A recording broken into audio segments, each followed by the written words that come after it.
Good morning, good afternoon, and good night. Welcome to the SB Nation NFL show, the show where we are obsessed with the NFL. A reminder before we get started that this show is brought to you by DraftKings. DraftKings Sportsbook is an official sports betting partner of the NFL. Download the DraftKings Sportsbook app today and use code SBNFL for a special offer when you sign up. That is code SBNFL only at DraftKings Sportsbook. As noted, this is the SB Nation NFL show where we do talk about the NFL. You can subscribe to us wherever you get your podcast. That's Apple devices, Spotify, whatever the case may be. Subscribe, leave a rating, write a review. Those things make us happy. My name is RJ Ochoa from SB Nation's Blog and the Boys, where time is a flat circle and the Green Bay Packers own us.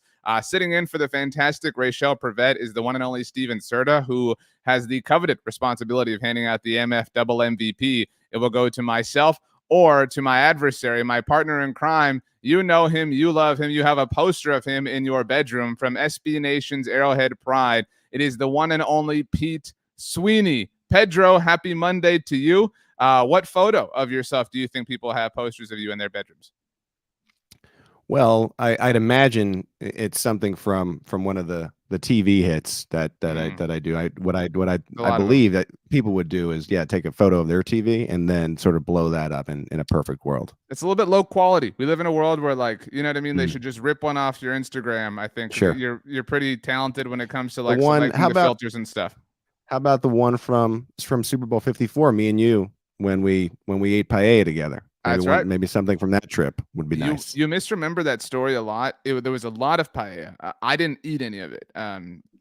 Which is a shame because there was so much of it. But it was like a swimming pool size, sort of cauldron of paella, like one of those inflatable pools. It was wild. We had a great week. I mean, we went and got pizza together. You and the waitress were speaking Spanish about me that I couldn't understand, which was a little bit rude that I thought. Then we got to see the big butt statue, and then we witnessed the biggest paella we've ever seen. And then the Chiefs won the Super Bowl, and life really hasn't been the same since. And after the pandemic that happened after that. Well, remember? I don't know if the Chiefs are going to win the Super Bowl this year because the Buffalo Bills stand in their way. But more than that, the Minnesota do they? Well, more than that, the Minnesota Vikings stand in their way. We're going to get to all of the action from Sunday in Week 10 of this crazy NFL season. And the game of the year, the game of the century, the game of I don't even know what to call it. The Minnesota Vikings outlasted the Buffalo Bills. So as you know, second time this season. All right. Christopher Gates from the Daily Norseman here at SB Nation is joining us to talk about those 8-1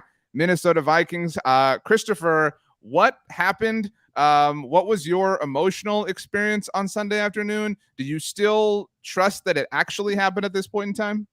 Absolutely not. I'm still waiting for the league to come back and tell us that no, Josh Allen didn't actually fumble at the goal line and the Vikings didn't get a touchdown there and the Bills won. But I think a lot of folks are still kind of trying to process what happened because, the last quarter of that game was just this huge roller coaster with everything that happened.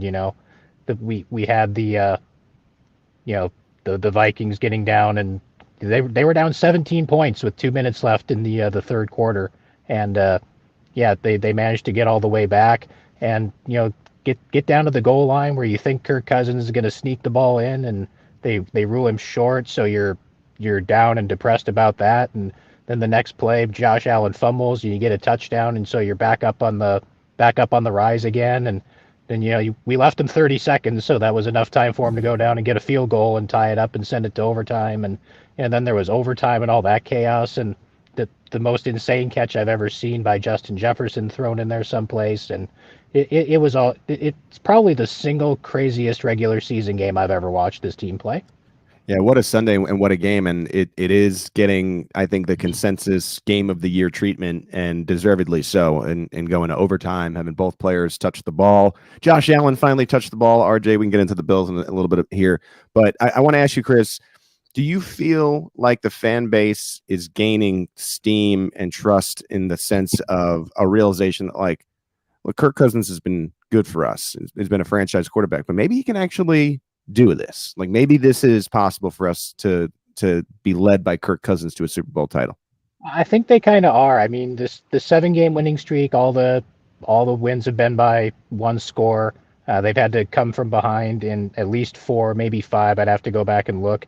But we talked about it in our post-game show that we did yesterday. The Vikings are at the point now that they kind of started the season where when they were trailing and were trying to come back, it was like, I hope we can pull this off. Right. And then they kind of progressed to the point where I think we can pull this off. And now I think they finally got to the point where they're saying to themselves, we're going to pull this off. That they believe in themselves. And I think that's kind of transferring to the fan base as well to kind of get that belief in Kirk Cousins. Because, he's been kind of maligned by a lot of folks since he came to Minnesota. He can't do this. He can't win the big game. He can't win in prime time, blah, blah, blah. But, he's been doing it this season, and I think people are finally starting to recognize that a little bit. Christopher, I told you last time you were here that this was actually my Super Bowl pick. I picked the Vikings to beat the Bills in the Super Bowl. Before Michael Irvin made it a joke, I really picked Kirk Cousins to win MVP. And my logic was like, there has to be some sort of narrative. There has to be some sort of story. It's not necessarily just like the best player. And my logic was, if Kirk plays incredibly well, that's an incredible story. Justin Jefferson's going to help inflate his numbers. Adam Thielen, the offense, Dalvin Cook, like everything kind of writes itself. And it does feel like this is the best possible version of this story. They're like you said, all the one-score games, like there are a lot of timelines where the Vikings are not 8-1, but in this one, in this universe that Doctor Strange has visited, like all of the breaks have gone their way. This is a franchise that has generally been on the opposite end of things like that, right? Like the crazy snap at the goal line, stuff like that. Does it almost make you feel uneasy that, like, wait a minute, why is fate smiling upon us? We're sort of used to the chaos that it hurls at our fans.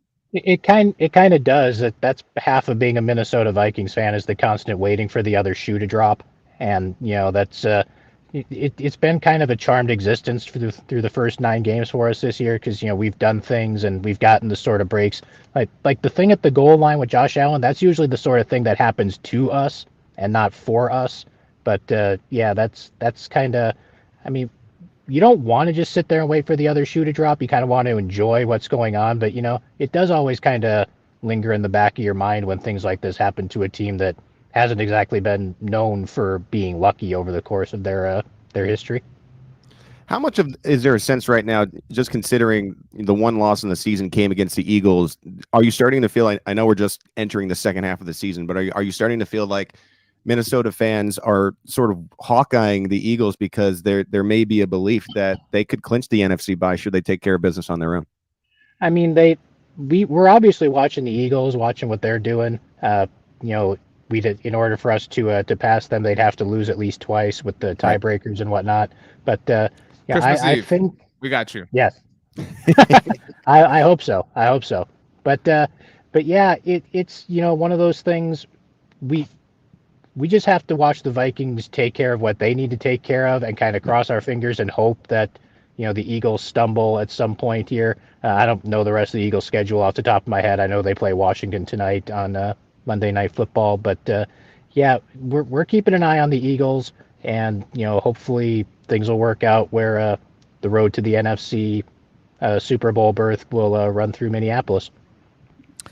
You mentioned Justin Jefferson, and I mean, I don't know that we can do any sort of justice, to what happened. I mean, it was the most incredible thing of all time. I mean, again, I'm sort of at a loss for words. There was that stretch early on, I wouldn't even call it a stretch. There was that 2-game run that started with the Monday night loss in Philadelphia, right? And everyone kind of questioning, like, what's going on. And I'm sure panic was really high when the Vikings fell to 1-1 and kind of wondering where Justin Jefferson's production was at. But it kind of feels like he sort of has been back for a while. And I don't know that anybody really has given any sort of like credit to that. I mean, he's a big part of this. I think people are rightfully, talking about Kirk Cousins, and obviously last week was the funny, plane ride and everything, but Justin Jefferson is the straw that stirs this drink, and he is really, really at the peak of his powers right now. He really is. I mean, that catch yesterday, I've been watching football for a long time. I'm not sure if I can come up with a better catch than that one, just based on the situation. And you look at the replay, the defender had 2 hands on the football, and he just basically ripped it out of there and had to make sure that it didn't hit the ground and make sure that he maintained possession and everything else. But yeah, his ability to kind of just win all the time against defensive backs and get himself open. He's back on a pace for 2,000 yards this season after what he put up yesterday. And yeah, he really is the center of this offense. And you talk about guys like Dalvin Cook and Kirk Cousins and everyone else, but if something were to happen to Justin Jefferson, this team suddenly becomes really easy to defend. So he is the the catalyst for this whole thing, I think. I think the big question here, and we're talking about Kirk Cousins and Dalvin Cook and Justin Jefferson. I don't think there's any doubt, offensively that the Vikings can do this. I think the question that remains is defensively. And so for our final question here, do you have the confidence that defensively this team has enough to win the NFC when it comes down to the playoffs? I think they do. I mean, they've gotten their pass rush going with the Zadarius Smith and Daniil Hunter a little bit, and they're still kind of making the adjustment from going to the 4-3 to the 3-4, and they're making that transition as they go along. The first few games were kind of rough. They were getting killed on the ground by a lot of teams. They've kind of shored that up as well. Patrick Peterson has found the fountain of youth someplace. He's playing like he's 25 years old again, and I think barring significant injuries, like if they lose a Zadarius Smith or a Hunter or Harrison Smith or something like that, that could present an issue. But I think they can do it defensively. I mean, the second half yesterday in Buffalo, they gave up 6 points after kind of getting whooped in the first half a little bit. They made the adjustments and held the Bills' offense down for the most part. But yeah, I think they do have enough if they reach that point. And the offense is obviously the strength of this team at this point. But I think the defense can do just enough to help them get through. He is Christopher Gates from DailyNorseman.com, our Minnesota Vikings community here at SB Nation. Christopher, you and I will be talking later this week as the Dallas Cowboys lick their wounds and look to get back on the right side of things. Thank you so much for joining us. Congratulations to the Minnesota Vikings. Again, remember, I picked them to win the Super Bowl, so you're welcome. Thank you, gentlemen. Have a good rest of your day, and I appreciate that. Thank you, Christopher. Pete Sweeney, I think we have to mention the Bills a little bit here because it would not be fair for them to not draw some criticism or a lot of criticism. Would you like me to go first? Because I do think I am going to surprise you. Go ahead. Sure. So I am a big Josh Allen fan, right? You love Josh Allen. I've come on here many times and defended Josh Allen.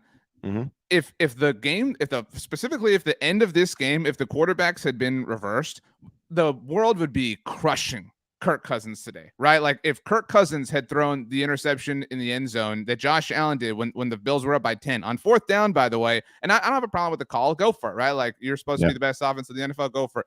If Kirk Cousins had thrown just that interception, he'd be getting crushed. Vikings come back, obviously make it a bit of a game. If Kirk Cousins had fumbled the ball right up against the goal line and allowed the Bills, in this case, to score the go-ahead touchdown, he would have gotten crushed for it. If Kirk Cousins had thrown the game-losing interception in overtime, he would have gotten crushed for it. This was an awful end of the game for Josh Allen. And for whatever reason, I know this annoys you, he is immune to criticism on a national level. And there's something... I don't want to call him a tryhard, but after the first interception that I talked about, both of them were to Patrick Peterson. He's chasing him down, and they're up by 10 at this point. And again, obviously they go on to lose, so it was a consequential thing, but he's chasing him down and throwing his body and punching at the ball. It's like, dude, Josh, chill out, man. Like, you got to understand the bigger picture here. It doesn't make you soft or not a team guy, but you're the most important dude. Like, you can't be so reckless. And there's I think he's past the line of recklessness, and I hate to say this way, but there's some Carson Wentz to him in that sense.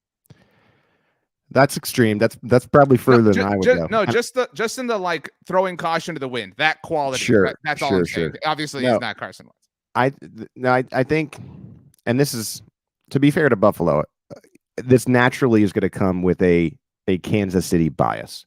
But for a couple years now, we have heard, well, if Josh Allen can simply touch the ball in overtime, the Bills aren't going to lose because I was totally with you on that. But go ahead. And here we go. You have a case, and they're showing Josh Allen on the sideline, and he looks like he's praying. Oh, I'm praying I can at least touch the ball in overtime.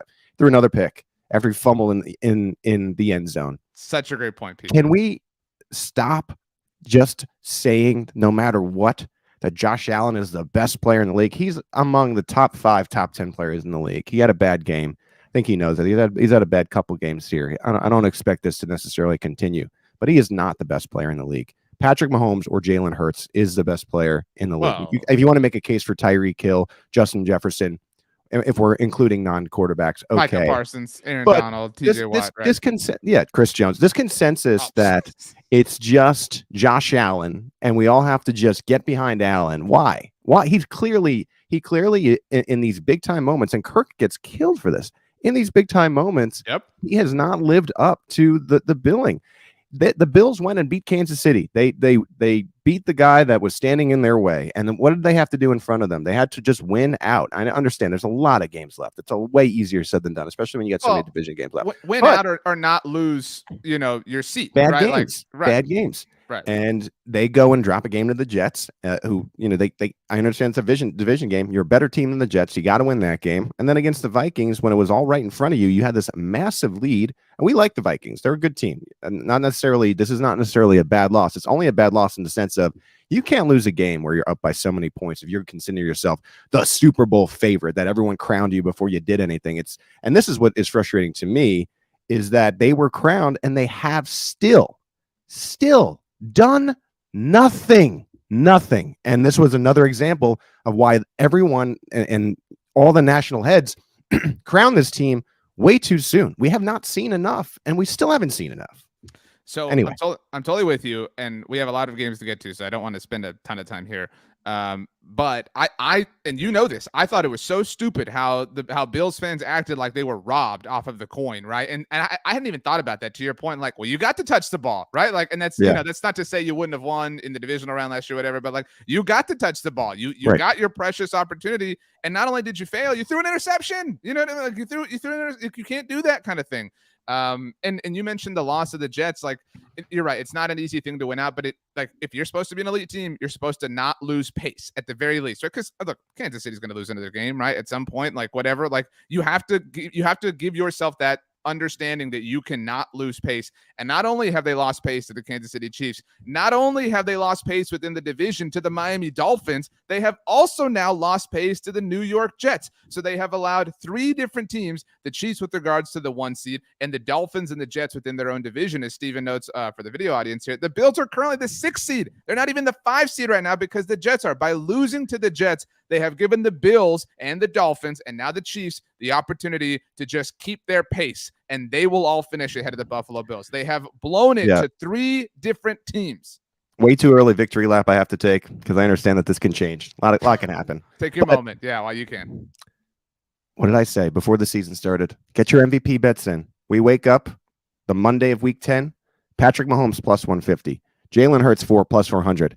Josh Allen ain't even third anymore. Tua ahead of him at plus 400, and then Josh Allen. Josh Allen is not winning the MVP.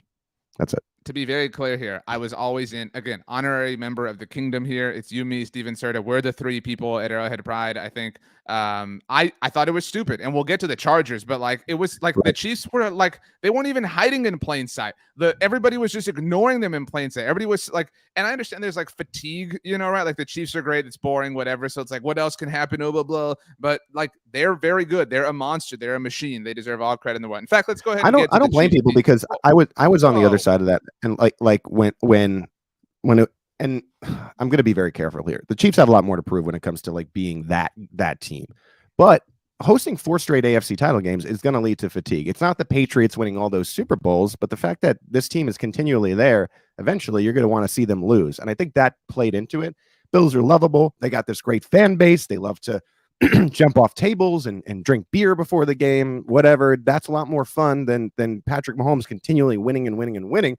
But at a certain point, you got to give it to what we're seeing, which again, and I hate that I have to remind people this, Patrick Mahomes broke the record yesterday for touchdowns in the first 75 games of his career ever. And he's got 2 more games to add on the lead to Dan Marino. So like, the disrespect of Mahomes, again, I know I'm coming from a Kansas City perspective, and I have, you have to keep that in mind, and that's fair to say, but I just don't get why Mahomes isn't as lauded as the best ever through the first 4 or 5 years. He is. He gets no respect. They lost the Super Bowl. Like, that's if you're asking the question, no, why? But they won one. Well, but you're asking the question. I'm giving you the answer. Oh, I know. How the slant is made. Like, they've lost the Super Bowl, right? And like, that was the moment, right? That was supposed to be the changing of the guard. And so like, whatever. What frustrates me is Josh Allen's never been to one. That's fair, but I think where the like people come from is like new is always exciting, right? Like Sure. Barney, what did Barney Sure. Stinson say? New is always better. And so, I mean, the Bills are kind of like what the Chiefs were, right? This like kind of not small market, but like, down on their luck, franchise. They're whatever. not a New Like, York or an LA team, right. Yeah, I get That's what I'm saying. Like, everybody wants to see the little, little engine that could kind of, so to speak, become big and mighty among the Tiffany brands in the NFL. The Chiefs did that. The Bills have been on the precipice of doing that. Super passionate fan base, like you mentioned, just like Chiefs fans, our kingdom. I mean, so it's people are trying to will it into existence, and they're very good. Like, again, this isn't to say the Bills aren't great, but it's totally fair to come at them right now. It's totally fair to say, dude, this is a really bad loss. It's totally fair to come at Josh Allen, but nobody will. Like, he is one of those people that the national media kind of loves and the darling. And the fact is, if you play for one of those obscure teams, not that the Chiefs or Bills are obscure, but you're not under the microscope the way that you are if you play for the Cowboys or the Giants or the Packers or the Steelers. Like, the attention just isn't going to be there when you lose because it's boring. But okay, enough on this game. Let's get to the Chiefs. Yes. We got to buckle up, Pete. So like, we can get through this game very quickly. Well, I want to hear a buckling up sound effect, please. All right, Kansas City Chiefs destroy. Look close, but they covered. 27-17, the final score. I know it was like a little bit tense at times, just like a teeny bit, but I mean that felt like it was very quickly resolved here. This reminded me of the Chiefs game against the Bucks. The score ended up being closer than it was. Chiefs were in control the whole time. This year's Chiefs Bucks game. Yeah. Okay. The Chiefs were in control of this game the whole time. Patrick the Chiefs Mahomes, lost the Super Bowl to the Bucks, by the way. They sure did. That was not a fun game to watch for anyone, really. I mean, Bucks fans enjoyed it, but that was a really, bias aside, that was a really bad game. Anyway, so the Chiefs were just in control the whole time. They're a better team than the Jaguars. The Jaguars are coming along. I don't see it with Trevor Lawrence. He has moments, but I don't know. I just don't. I don't know. His line ended up being okay in this game, but it's just. He's not a player that's going to come into Kansas City and win, at least not yet. And, maybe next year is the year. He's not even going to go in and make it competitive, right? Like there's, you can go in and make it competitive and impress us. And he didn't even do that. No. The Chiefs kind of just took care of business. They're winning differently, like they have been, spreading the football around. You have a ton of guys with different, you got a ton of guys receiving targets. One thing about Kansas City that was a downside for them in this game is Juju Smith-Schuster got rocked, and they picked up the flag, which is insanity, saying that they thought it was a shoulder-to-shoulder hit. The Juju Smith-Schuster's on the ground in the Tua fencing concussion position, and you're picking up the flag and saying that there's no helmet-to-helmet contact. Like, how does that make any sense at all? That was Andy Reid's point after the game. We'll see if Juju's back. I can't imagine he plays next week, but you never know with these concussions. Chiefs lost a special teamer to a concussion, and then their right tackle has an elbow issue. So the one downside, I think, for Kansas City and what was, to me, a dominant performance despite the score was losing definitely a key piece in Juju, and then some key role players in Chris Lamons, and then Andrew Wiley. We'll see how soon they can get back. So. Kadarius Toney found the end zone first time in his NFL career. It took changing teams for that to happen, but it did. Feels like for whatever reason it didn't work out in New York, and the Chiefs might have stolen here. And we're through 2 games, so it remains to be seen. But I talked to him after the game too, and he sort of confirmed that he's the new punt returner as well. So Toney's going to be touching the football in Kansas City. We'll see if it works out. Marquez Valdes-Scantling found the end zone. So did Travis Kelce. Again, Travis Kelce was kind of that like hiding in plain sight thing. You know what I mean? It was like, well, what are they going to do with Tyreek Hill? I was like, well, they're going to throw it to Travis Kelce 1,000 times. That's what they're going to do. Like, it's just what a monster season. This tone, that's what's a shame for Juju getting hurt, because he was really playing well over the last couple games. And then Toney looks really good. I mean, I don't know exactly what happened in New York. I've been out of that circle for a long time now. Well, Joe Judge. I mean, it's a difficult thing, right? Sure, maybe it was like the Joe Judge effect on Toney, and like we were talking about the Urban Meyer effect on Trevor Lawrence. But I don't know. I think Brian Daboll's pretty smart on it. I don't know. So far, again, this could go off the rails. We're 2 games in, but Toney looks like a first-round talent. I don't know what exactly happened with the Giants. So, I will say one last thing on this game. I'm really sick of like trying to get excited about the Jaguars, but like it's kind of there again. Where like Travis Etienne looks great. Like, and we mentioned Trevor Lawrence. Like, there's definitely promise. Like, there's some improvement happening, but you're supposed to be like the chosen one, dude.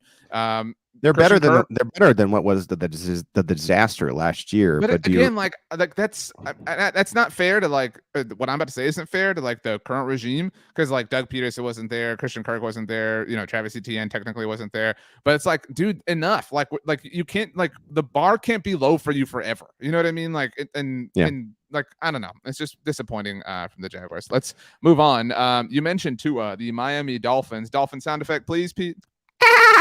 39-17, the final score at Hard Rock Stadium, where they were chanting MVP, MVP for Tua Tagovailoa. Why wouldn't they? He finished 25 of 32 for 285 yards, 3 touchdowns through the air. He was taken out of the game because, well, it was in hand. Just another efficient performance from Miami. Kind of a lower performance for Tyreek Hill and Jalen Waddle as far as like their statistical production, but they just found other dudes. I mean, like Miami has like a abundance, embarrassment of riches. Jeff Wilson, you kind of wonder, like, did the 49ers really need to trade for Christian McCaffrey when Jeff Wilson was hanging out on their roster? He looks amazing. He does. I don't know what it is. Nick Chubb on the other side did find the end zone. The Browns just aren't equipped to go shot for shot with this Dolphins team.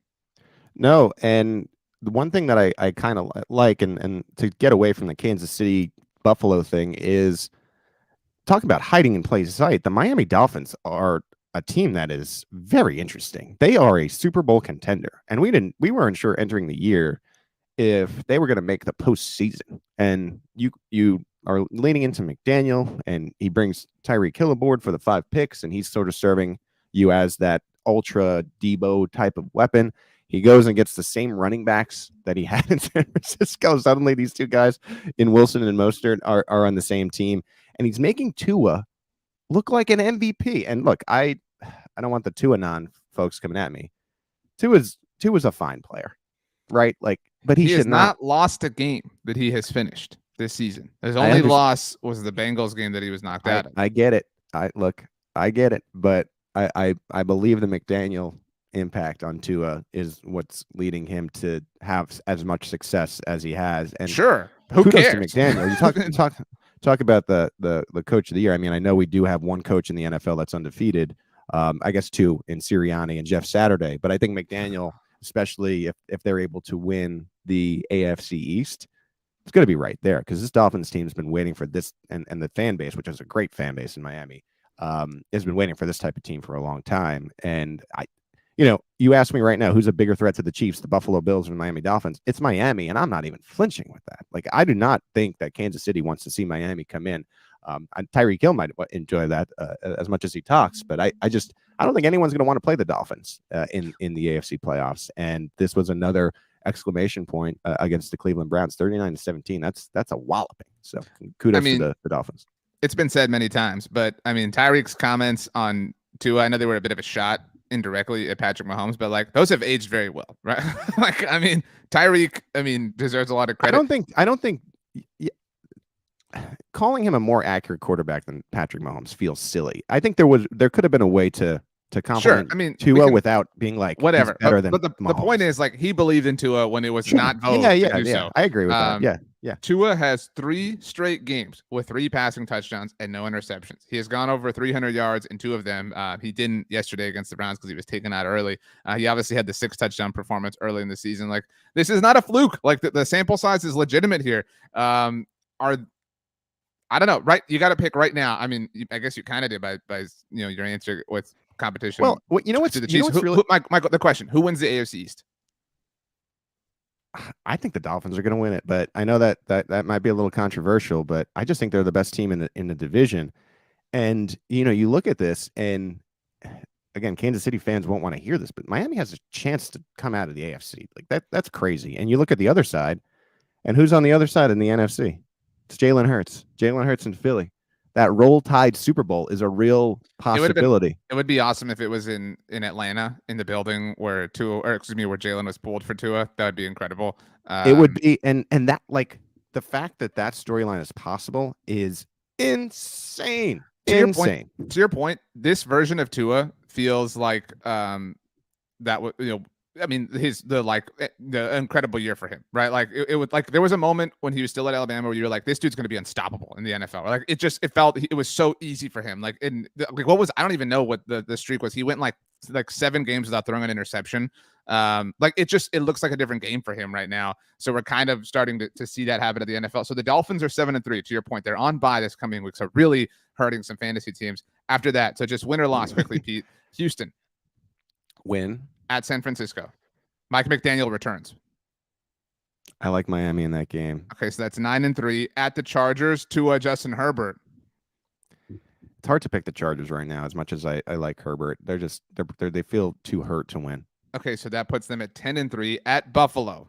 That's the game, right? Like that's the big one. I gotta think Buffalo can win that one against Miami, and again in the division. But that's going to be a game to watch. Holy crap! So that's I'll give them a loss. Yeah. Okay, so that's 10-4. That's 10-4.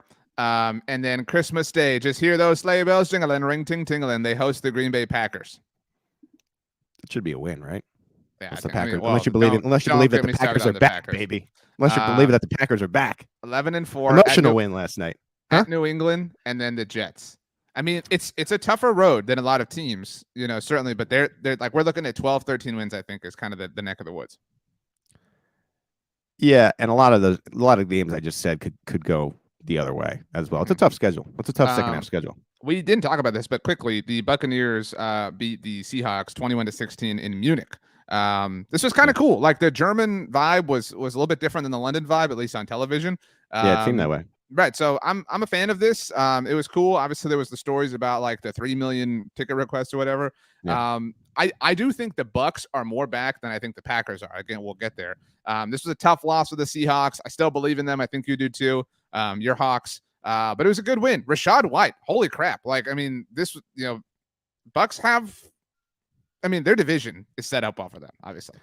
Yeah. You hate to see this with Seattle, who I think it still is one of the better teams in that division. We'll see if they can sneak into the playoffs. But you could see the shot in this game defensively was Irvin on the sideline yelling at the Seahawks. Seems like maybe that they were like sleepwalking a little bit through the first half. And had that not happened, you saw them rally back a little bit toward the end. Then maybe they could have got back into it. But Tampa looked better. The defense looked good. Geno Smith has actually played pretty well this year. And I think to be able to curb this team and hold them to 16 points was a good thing. Tom Brady, I know he had the pick and broke that streak, but he looked, I think, a little bit better than he has, a little bit. Right. That's what I'm saying. They look, it looked kind of like Brady Bucks. You know what I'm saying? Like he looked more than usual. This is going to be I just have to say it. He just looked less sad. I don't know if playing in Germany gave him like a boost of morale, but he's finding Chris Godwin for the first touchdown this year.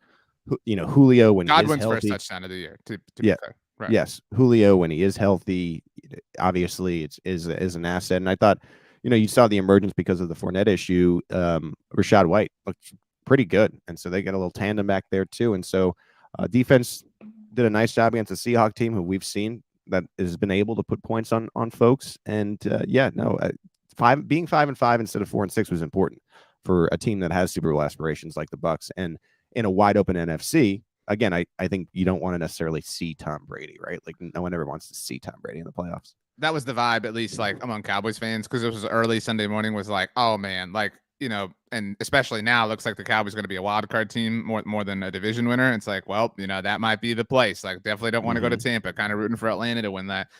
You mentioned Julio, the 31-yard touchdown. That looked like vintage Julio. Like it's been a long time since we've seen that. It was just really cool to see that moment. He has these moments, Julio, though. Not like that, though. But over the past couple of years, right? And then you're like, okay, well, is he back? And then all of a sudden, his hamstring gets hurt, and you don't see him for 5 games. Like, that's the point of Julio's career that he's in. The moments are cool. One of the best wide receivers we've ever seen. Right. But I just have no confidence that, like, do you think he'll start every game the rest of the year? No, he won't. No. So, all right, let's move on to the Windy City. Give me some wind. The Detroit Lions stormed into Soldier Field and escaped with a 31-30 win. I don't know if Dan Campbell cracked a beer after this one or what. This felt like a game. This felt more like a game rather that the Bears lost than the Lions won. I don't mean to take credit away, but I think the biggest takeaway, again, even though that the Lions won, is that Justin Fields is really flirting. I know, Steven. He's the most exciting player in the NFL. He is. I mean, I don't know how that's unfair right now.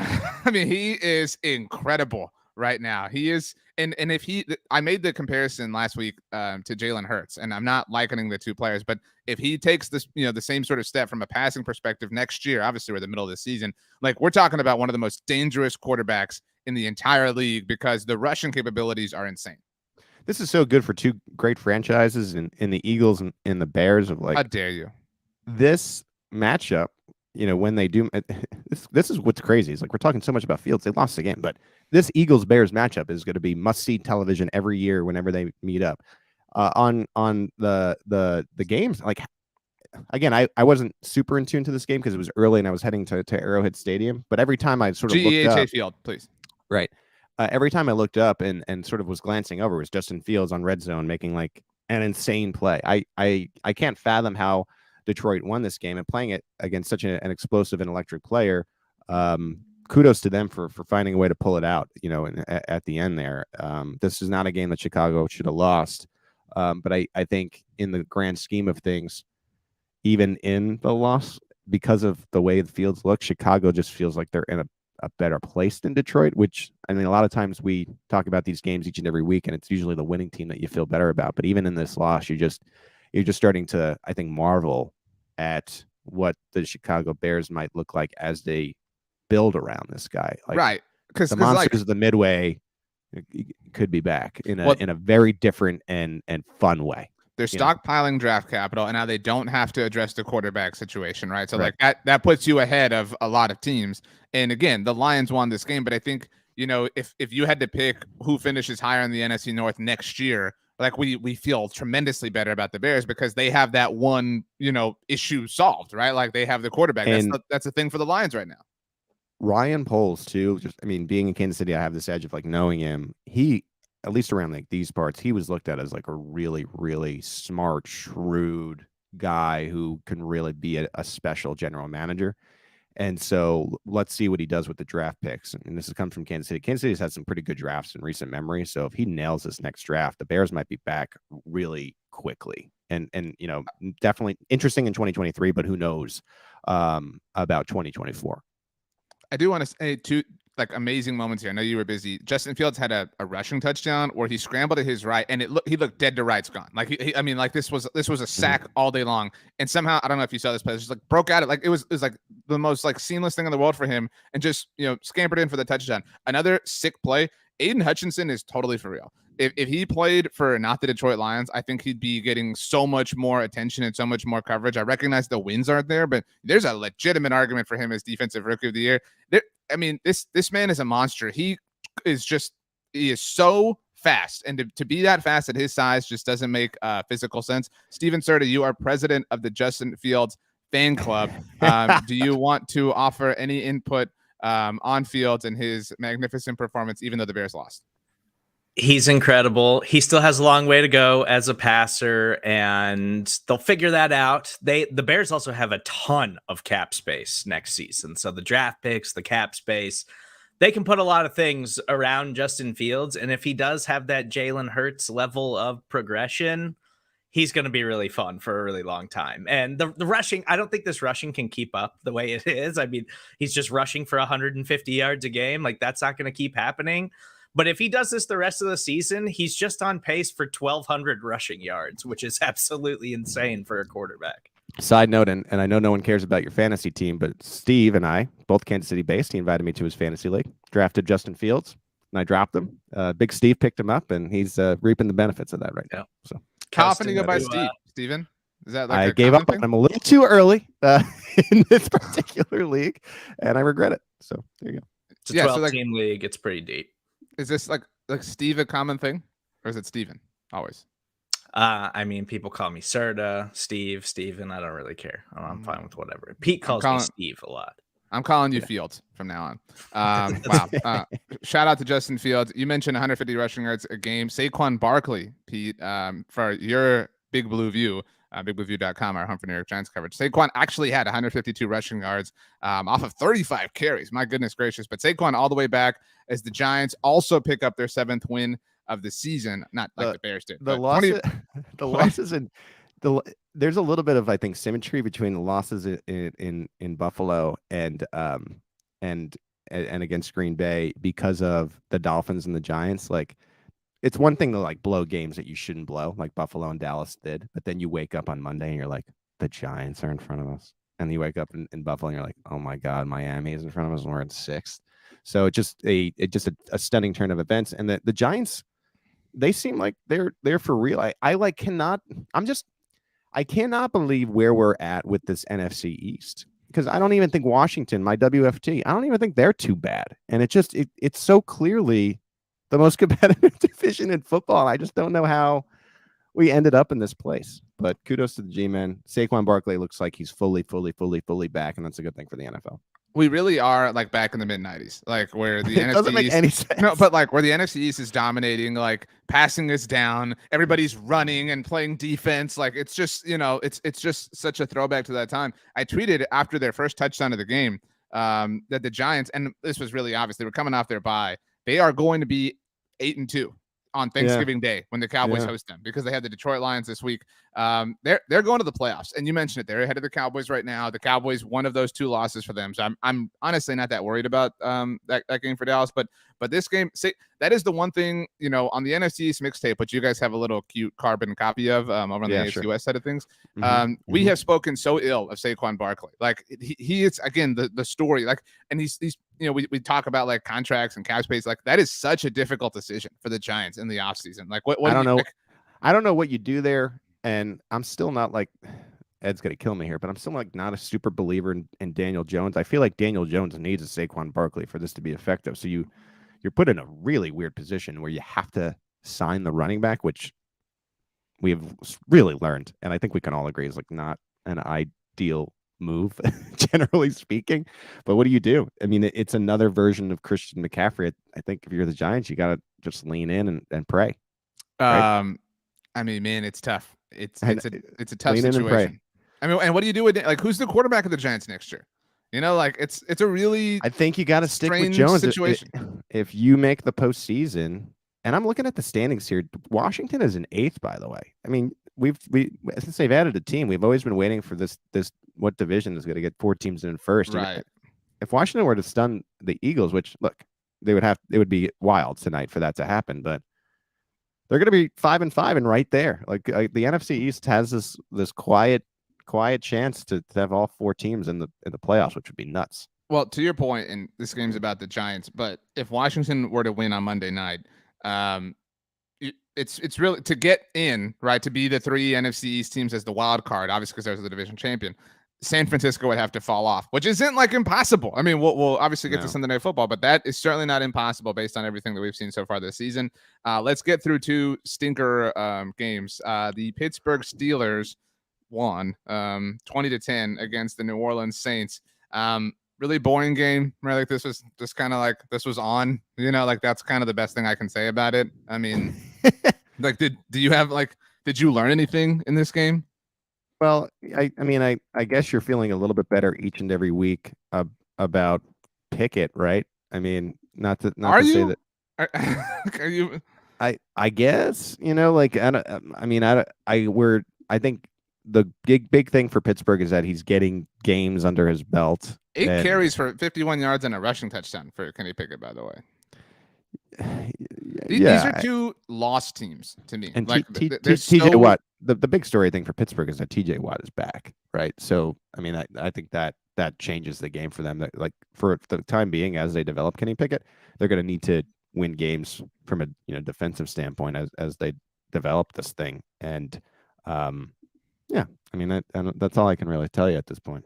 I mean, are the New Orleans Saints going to fire Dennis Allen? I mean, because like, yes, this is really. I wonder if they'd be interested in free agent head coach Sean Payton. And I know that possibly he's actually not a free agent. Like maybe he just returns. Maybe that's the plot that we didn't see coming is that Sean Payton just comes back to the Saints, right? Like maybe they don't trade him to anybody. That'd be possibly, yeah. Do we have any other thoughts on this game? Like anything at all? No, these are 2 teams that are non-playoff teams, but I feel like in this win, Pittsburgh kept the Mike Tomlin dream alive. It's going to be tough to pull off, but we'll see what happens, I guess. The Tennessee Titans bounced back from their loss at GEHA Field, excuse me, The with G. a 17-10 dub over the Denver Broncos. Also a really boring game. The Broncos just have that magic superpower. Like, they don't get blown out. You know what I'm saying? Like, they Sure. don't, like, they're just, anytime they're in a game, it's going to be boring. It's going to be boring to watch all the way around. I also have to say, I've come around on the new look Titans uniforms, like the Navy helmet. I missed the white one. Do not wear Navy jerseys with these aqua pants. That is a really weird, strange look. I do not like it, but the Broncos are back from their bye, Pete. Russell Wilson did have a bomb of a touchdown. But that was kind of it. That was kind of all she wrote for the Broncos. Like, this team stinks. Yeah, and the Titans were a little bit injured in this game, right? They were missing some key players. Jeffrey Simmons, Bud Dupree. Well, and Tannehill was back and then was out for a little bit too. Amani Hooker, Christian Fulton. Like, if you have the Russ Wilson Broncos, and you're trying to get something going here, you got to win this football game. And the fact that the Titans were able to do it, they're just I watched them at Arrowhead. They're just a better team than people give it credit for, and it starts with the front. And to be able to win this game, it was ugly and boring, as you were saying, but to do it with the amount of injuries they have, and with your receiving leader being Westbrook-Akeen, I think the Titans quietly make the postseason, and I don't think they're a team that people are going to want to play, because when that defense is healthy, it's among the best. And I just think that they're just underrated, and I just don't know what Denver does. I mean, this is such a disaster in Denver. You talk about the New Orleans Saints firing Dennis Allen. I don't know what you do. And, you had such promise, and there was such dreams of the Hackett-Wilson combination and Denver being back. And Denver, again, it's another city with a good fan base. And this has got to be the saddest season ever, because I think there was so much hype, and like, you really felt like, and you might be years, plural, still away from being quote unquote back. So I think, I don't know what if it's better or worse. Like, this was the first, it felt like, Broncos disaster that was buried, because this was in the noon slate. You know what I mean? Like, the other ones have been like front and center, like whether on prime they put time. them on prime time a lot. Yeah, that's what I'm saying. Yeah. Like, they were all basically on either on prime time, or we had the London game, which wasn't prime time, but was like its own standalone thing. So this was kind of like, I think, if, again, like, nobody's saying like, oh, like, getting attention is like, like what you strive for in the NFL, but like, now you're not just bad, now you're boring and insignificant. Nobody cares about you. You know what I'm saying? Like, it's just that's a really dark place to be. Right. But whatever. Derrick Henry, kind of a pedestrian game for him. Weird, that Broncos defense really is amazing. Contained him, 19 carries, 53 yards, 2.8 yards per carry for Derrick Henry. I mean, that's pretty crazy when you think about it. Yeah, and when you get that effort, and the Broncos are able to hold him like that, you'd assume that they have a better chance of winning, but they can't get anything going offensively. So, okay, do you want to do Cowboys Packers first among the afternoon games or last? You're a call, man. Whatever you want. You're heading the show here. That's why I asked you. It's your decision. Why don't you get it out of the way, right? Let's talk about it. All right, the Dallas Cowboys. Therapy? You need some therapy here? I need some therapy. Yeah. You can have that. You can use that however you want. Sure. Cowboys blew a 14-point lead in the fourth quarter. They were, counting playoffs, 195-0 all time, with a 14-point lead to begin the fourth quarter. They're now 195-1 because they fell at Lambeau Field to the Packers and Aaron Rodgers and Mike McCarthy's return. I felt bad for you in this one, because this was one you've been talking about, this particular game, for all year. I feel like you were zoned in on this one. This was it. Like, you want to be a big dog, right? You want to sit at the grown-ups table, go crush them, go, and I mean go like, be a savage, right? Like, go end them. You know what I mean? Like, go break their spirits. And they were kind of doing that. And then they let them back in. They took their foot off the gas, however you want to put it. The mighty Dan Quinn, who everybody's like, oh, Dan Quinn's carrying that ship. His defense got run all over. That's 2 games in a row that they've been run all over. And granted, the first one was against Justin Fields, but I mean, which is a weird kind of way to live. But I mean, man, like, this defense fell apart and the offense fell apart. I mean, there were positive moments for Dak Prescott, for CeeDee Lamb, but they really, really hurt this team when they were needed. I mean, they had a chance, at the end of regulation to go win it, and they couldn't. I have my opinions about what transpired in overtime. How did you feel about keeping the offense on the field at 4th and 4? I love it. I love the decision to go for it in general. Like, I don't care. Like, I mean, obviously I'm coming at it from a Cowboys perspective, but like, I don't care who you are. Like, if I'm the Jaguars, if I'm the Giants, if I'm the Broncos, like, I love the decision. You're here to win. You know what I mean? Like, so I love that. It didn't work out. I don't understand. And again, this is where I feel weird because I'm such an advocate for running the ball now. I never thought this day would come, but here we are. Again, throwback to the 90s. The Cowboys were running the ball so efficiently. They were gashing the Packers. 5.2 yards per carry for Pollard.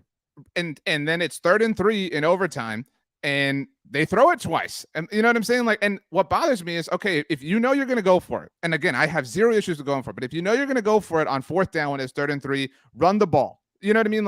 And it seemed like the O-line was getting some significant push. Like these holes for Pollard when they would show the end zone view were gaping in a way, and they did get away from it, which made not just Pollard, but Malik Davis, who's one of their rookie UDFAs, playing because Zeke Elliott was inactive for the 2nd game in a row.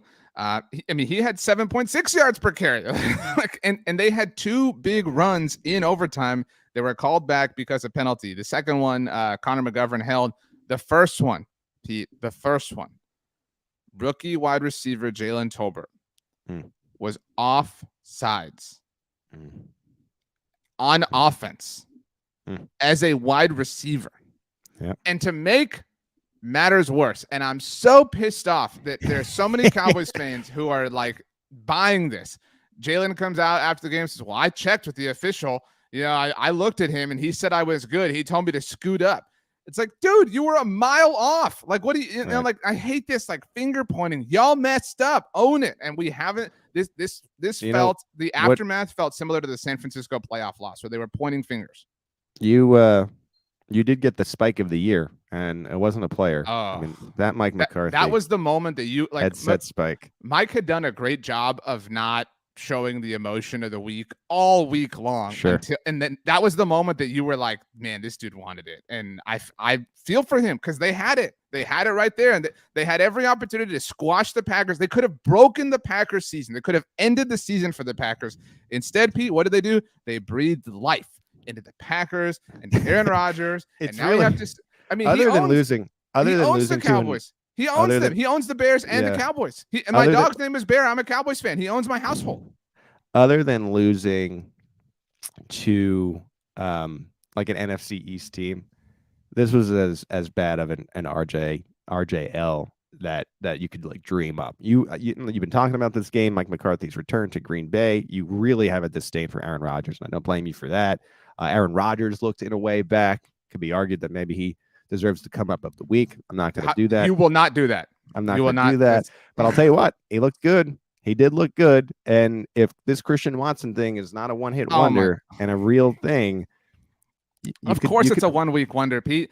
Prior to Sunday, and think that the Green Bay Packers might find themselves back in this. Christian Watson, prior to Sunday, had 10 catches on the year through 6 games for 88 yards and no touchdowns.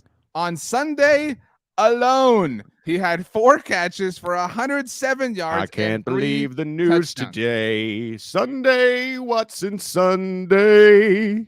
And look, we have a 4-6 record for the Packers. Titans, Eagles, Bears, and then their bye. Do they get back to 7-6? Can they win 3 in a row? Titans, Eagles, Bears? I was actually no, they can't. But I do think I mean, you're so upset. This team stinks. This Packers team is bad. They are, which pisses me off because the Cowboys should not. They had no business losing this game. They'll beat the Titans, right? We both think on Thursday night. Yeah. Okay. Yeah. They'll beat the Titans. I would love it if they beat the Eagles. Like, don't get me wrong. I would love that more than anything. But I could see it, man. I could see them sneaking back to 7-6 before their bye week. Well, and after their bye, they get the Rams. I mean, we'll get there. But like, oh my gosh, the Rams are a disaster. But you brought this up. I did want to mention this. The Bears. I think the Bears aren't a playoff team. Like you're sitting here talking about the Packers. The Bears are going to be like a cute spoiler, maybe because the Bears in week where is it here? In week 13, they have that Packers game. All 3 of these games are home for the Bears. So they have the Packers in week 13. They're on. And again, maybe to your point, if the Packers beat the Titans and the Eagles, all of a sudden, hey, they're back. And who knows what happens against the Bears. Then they're on their bye, Chicago is. Then they get the Eagles and Bills back to back at home. The Bears do. Like, very interesting kind of time for the Bears. But I think they're going to. that's they're not going to make the playoffs, but that's their season. It's like spoiling Right. and winning against teams that need to win. There's a team like that every year, where you need a game at the end and you don't want to play. I still believe the Cowboys are a playoff team. They're 6-3. Like, the sky is not falling. This was a really frustrating loss, but up next for them, the Cowboys, they have the 8-1 Minnesota Vikings on the road this week, and then don't feel good about it. Well, and then very quick turnaround to play the Giants on Thanksgiving next week. I mean, I cannot wait for that Giants Cowboys game. Speaking of games, that'll be fun to watch. What's your favorite Thanksgiving side dish? I would say that it is sweet potatoes where you torch the marshmallows on top. Oh, I don't like them with marshmallows. Here we go. That's just dust this game under the rug. Podcast with Colt McCoy and John Wolford battled it out as the Arizona Cardinals defeated the Los Angeles Rams 27-17. I have nothing to add about this game. Like, this is boring. This was lame. The Rams are proving they were the most Cinderella-y team of Cinderella teams last year in winning their Super Bowl. The Cardinals stink. They stink less than the Rams. This will be a depressing watch on Hard Knocks this week. Winning the Super Bowl and then finishing among the bottom of the conference is not a good turnaround. And I mean, you'll take it, right? Like, if you're a fan, you're like, I don't care. We can suck for 5 years. We won the Super Bowl. Of course. Yeah, of course. But it's disheartening when, because of the head coach and because of what you were able to do. And, they were doing the whole run it back thing too, where I think they really, at the time of the parade, thought that they could just waltz back into the Super Bowl. But they are so Super Bowl hungover, and this team is just so clearly not going to make the postseason. So, yeah. Okay, cool. Are we ready to move to Indianapolis Raiders? Because I think we have some thoughts here. Saturday.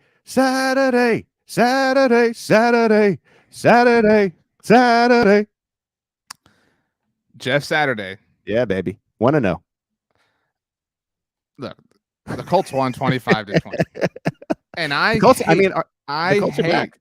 The Colts talking about breathing life. I hate that now people are like, I don't know, man. This was, dude, I don't know how you don't fire Josh McDaniels today. 5-1. It is possible for them to get back in this mix. It's not like they're in a 2-8 hole. I think that this game, though, proved how scummy the Colts have been. Like, I mean, again, They come out, they're like, Matt Ryan's done for the year, Sam Ellinger, whatever. Then they fire Frank Reich, and it's like, well, just kidding, Matt Ryan's totally fine. Like, that is so scummy, dude, like, to do to Frank Reich. And to be very clear, I'm not a Frank Reich guy. Like, that's very obvious, but, like, this is a really scummy operation in football from the ownership terms. Yeah, it felt like the quarterback change came straight from the ownership. And then when that didn't work out, they fire we believe it was the coordinator first, right? And then go and fire the head coach. You switch it to Jeff Saturday.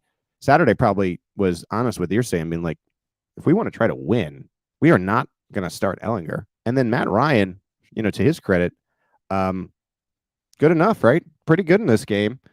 And the Colts are 4-5-1. Like I said, they're not 2-7 or anything like that. Like, if they win 3 in a row, you're at what, 7-5-1? That's what 4 + 3 is 7. Yes, good job, Pete. So they're 4-5-1. Nightmare Sunday. They have the Eagles on Sunday afternoon. I have never rooted as hard for the Colts as I am going to root this week. That would be incredible content. We got you're skipping over the WFT Eagles game tonight. I don't know why you're not considering Taylor Heineke. If the Eagles want to lose to the Commanders, the Colts, and the Packers, by all means. Like, I'm totally fine with that. But dude, so I mean, like, I hate to say like somebody should be fired, but like I do not think this is an exaggeration. Josh McDaniels losing this game. I understand Hunter Renfrow, Darren Waller, they're hurt, blah, blah, blah. The fact that the Raiders lost this game to a dude who was a television analyst a week ago, and again, I know this joke has been made 1,000 times.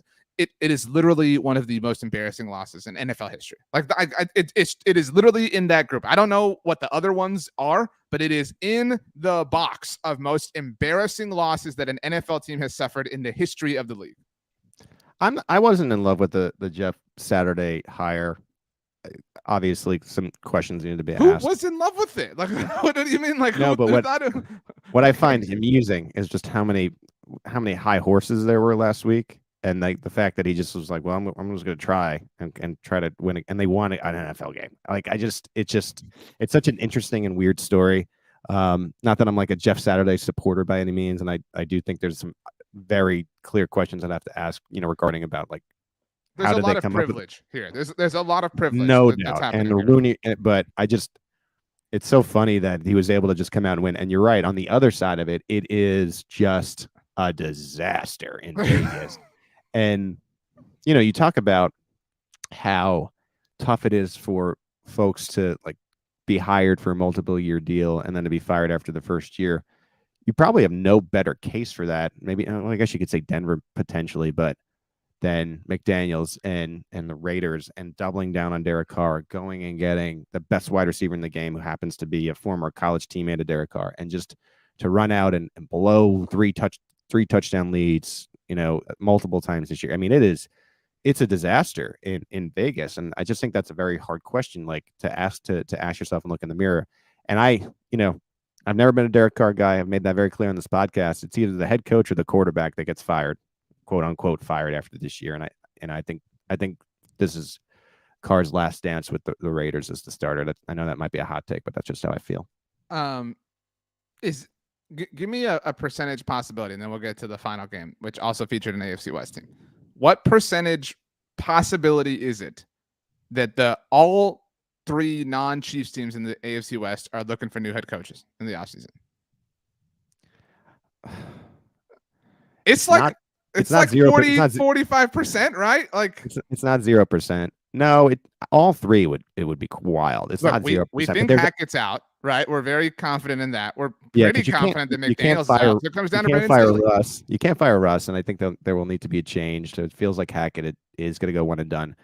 Staley's in trouble. He is in trouble. If they don't make the playoffs, I think he's done. I really don't think the Raiders are going to fire McDaniels, even though they should. And so that's what really I think is making me cautious here. But I think there's like a reasonably like 10 to 15-ish, which is unbelievable to say. The Chargers did lose on Sunday Night Football, 22-16 against the San Francisco 49ers. This is one of those things, right? Like after the divisional game, it's like, well, if Josh Allen had touched the ball, if Josh Allen this, if Josh Allen that, blah, blah. The Chargers had a chance. They had two chances late, and their defense gave them the second one. And what happened? Nothing. I mean, like, I'm so sick of the Chargers love. Like, why? What, like, you sit, and I'm not saying you're defending the Chargers, but like, your question is always like, what have the Bills done? What have they done to earn this? What have the Chargers done to earn any kind of credit? No, and again, my complaints have been about Buffalo, where you like looked at the NFL.com picks to win the Super Bowl.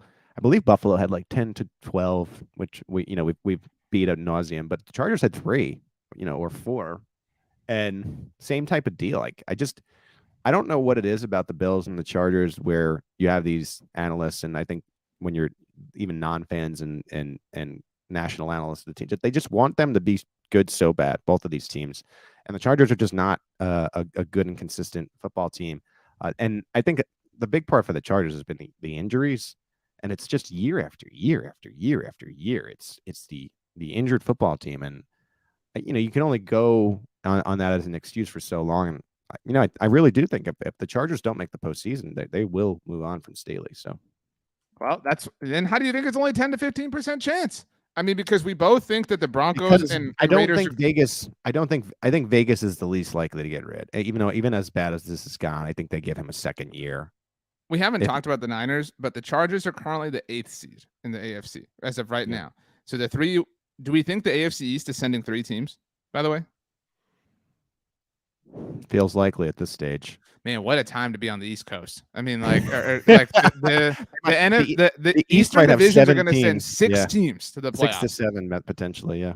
That's wild. So the only non-AFC East I'm sorry, I misspoke. As of right now, as of this moment, the AFC East is sending all 4 teams to the playoffs. The Jets are the 5 seed, the Bills the 6, the Patriots the 7. The Chargers are right outside at 8. But the Bengals are right behind them at 9 right now. I think we both believe in the Bengals more than we do the Chargers. I think the Bengals will take one of those spots. I gotta believe. So well, that's what we're saying. Like I'm saying the Bengals will at the very least leapfrog the Chargers. That's like the Chargers are not going to be in. There's no way. No. They're not beating the Bills or the Dolphins, right? Like one of them, and the Jets in all likelihood. I mean, like it's the Chargers' remaining schedule, and we'll touch on the Niners very quickly here. So they are 5-4 right now. They have the Chiefs next week. Thank goodness that's on Sunday Night Football. Can't wait to watch more of this fraud Chargers team at Arizona, at Las Vegas. They flexed it. They flexed it. Maybe those are cute games. Miami, Tennessee, like those are tough games for this Chargers team. At Indianapolis, the Chargers are going to totally lose to the Colts. Like that is 100% happening. I'm not a believer myself, but the Niners are back a little bit here. They're kind of figuring things out. I admire them so much. I admire how they just will never die. They will always you know what I mean? Like they are unafraid to do the hard work and they win.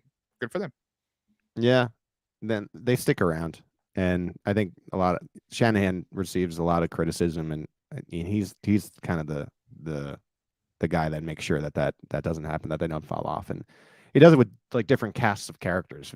It feels like different running backs, and he can, we're leaning into Lance, but now it's Jimmy G, and someone, 1 week it's leaning into Debo, and then all of a sudden it's an Ayuk week. And it's just, I don't know. I think it's impressive, and the defense is one of the better defenses, especially when healthy in the NFL. And so the 49ers will always be a tough out. Monday Night Football, Eagles Commanders. Who wins? I like the upset tonight. I know it sounds crazy. I'm gonna go with the upset. I'm gonna go with the WFT. I don't like the anymore. So. I don't like the new name, and I'm never gonna use it. So let's go with the WFT. I just think division games are always interesting, and I just don't think that enough people are giving them credit tonight. And we'll see what happens. I know that's a wild pick, but give me my WFT. I hope you're right, but I'm taking the Eagles.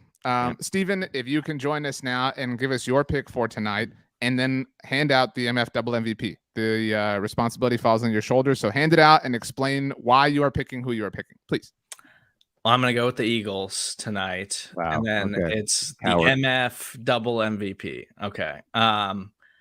I have to pick RJ today. Unbelievable. I think RJ just needs a win. Yeah, he does. You know what? I agree. I actually agree. So admitted earlier in the show, Aaron Rodgers owns his household. That's right. And I think he just really needed a W today. So you know what? Let's also give RJ the come up of the week for finally winning the MF double MVP. So maybe, I know there's no victory polo on today, but he won 2 awards today. I hope the Bills beat the Chiefs 50-0 in the AFC Championship game. So I don't. I would love to say that would be a possibility, but the Chiefs are going to be playing the Miami Dolphins in the AFC title game. As it turns out. Steven, I just saw a tweet that the Indianapolis Colts are selling 2023 season tickets as of this moment. Are you going to be buying some? No. Are you sure? Thank you. I'm good. Okay. Steven, I would like you to pick an animal. It could be any animal that you want, and Pete has to make the sound of that animal as we leave. But make it a challenge. Rachel always picks like a monkey, like it's super like an easy, fun one. Like make it something difficult. I can't believe Rachel not even here, just getting some public criticism from Margo. I'll have to remind her that at the beginning of the show. A flamingo. She actually picked that recently when Really? I had that same criticism. So if you could pick a non-flamingo difficult animal, that's really funny that you picked that as well. A gecko. You could save 20% on car insurance by switching to Geico.